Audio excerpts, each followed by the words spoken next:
Welcome to the Magnolia Show, dedicated to image, brand, and business culture. I'm Nyda Bittmann-Neville, your host. I'm an image and brand doctor and CEO of TNB Consulting Group. Our goal is to enhance the image and brand of our clients, whether it be through marketing strategies, customized communication strategies, coaching, or training. Everything we do enhances image and brand. Now, today's topic on the Magnolia is the new customer after the economic surgery. You know, most of us really feel that we have had surgery lately. You know, the house values have tumbled. Our 401 is now, or 401k rather, is now a 101f. And we're really starting to watch those pennies, nickels, and dimes, aren't we? Your customer, the consumer, is no different, right? In fact, the new customer certainly looks and acts a little differently than they did before. You know, before, a consumer may have just said, "Oh, I'd like that. Well, let's get it." Today, they say, "Oh, I'd like that, but do I really need it, want it? What kind of value is it going to provide for me?" So let's take a look at what they're doing. What you probably do as well. You know, you want a new car. You want to maybe bank with a new bank. You want to have some outdoor gear. What do? We go to the internet, don't we?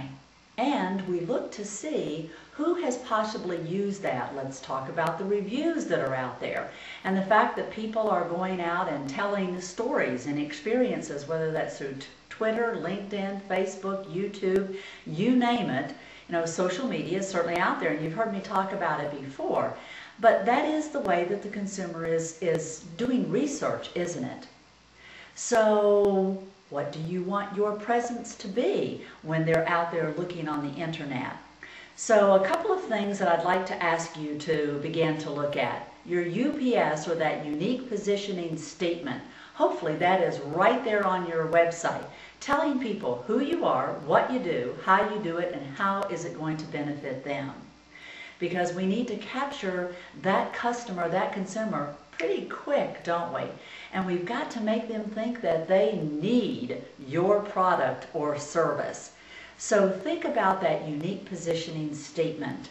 Is it clear, concise, and compelling? If not, call me. I'll be happy to help you to create that unique positioning statement. A little different than your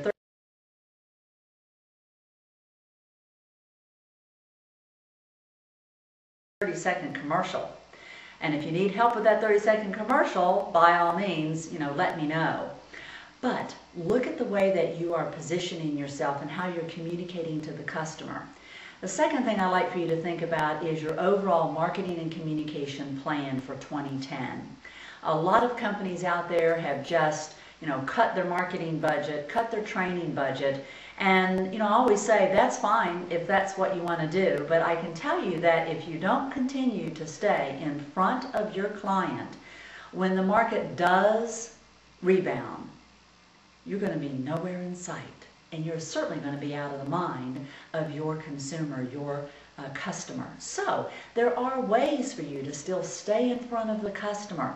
Using social media is one of those, but it is a tool like other marketing tools, and you need to have a very focused marketing and communication plan. So I want you to look over that plan. You know, have you totally cut out marketing? Well, I'd like for you to reconsider that, and then focus on ways in which that you can continue to touch your customer. Because I guarantee you, if you are not communicating with your customer, if you are not touching base with your customer, somebody else is. Your competitors are out there doing that. So I hope again that you will take a look at your unique positioning statement and making sure that you have a focused marketing and communication plan. There are a wide range of ways that you can communicate with your client, a wide range of ways in which you can position yourself in this marketplace and take advantage of that new customer. Because yes, they've had a little economic surgery, but as they rebound, you want to be there for them to sell your product or your service. So before I turn off the Magnolia, I want to remind you that last week we had the interview with Chef Isabella, a wonderful, wonderful person, as you saw. And next week, as you know, we're going to be stepping into her kitchen at HRG and Gallery on Park Avenue in Winter Park, Florida, where she is going to create for you her special signature dish. Well, I had a chance to sample that, and it is magnificent. So you definitely want to tune in next Friday. As you know, the Magnolia is always a new show is seen every Friday at 9 a.m. So please stay tuned. Watch the next show next Friday for Chef Isabella. If you missed the interview, just go to the magnolia.tv and you'll be able to catch up with that interview as well that we did last week. So again, you've been watching and listening to the Magnolia. I'm Nyda Bittmann-Neville, your host.